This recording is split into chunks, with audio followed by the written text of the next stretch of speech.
Hey guys, I just want to give you a quick review of these cups and let you know why I bought them and what I think about them.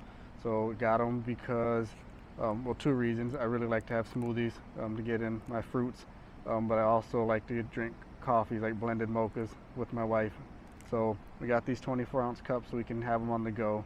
One of the things that I really loved about these ones too is that they have the points on the straw, so it makes it really easy to open them up from the individually wrapped packaging. So, I mean, that was the other thing too, is I really like that they come individually wrapped.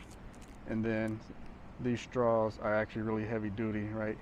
So they don't bend or anything when you're carrying them around to have your smoothies.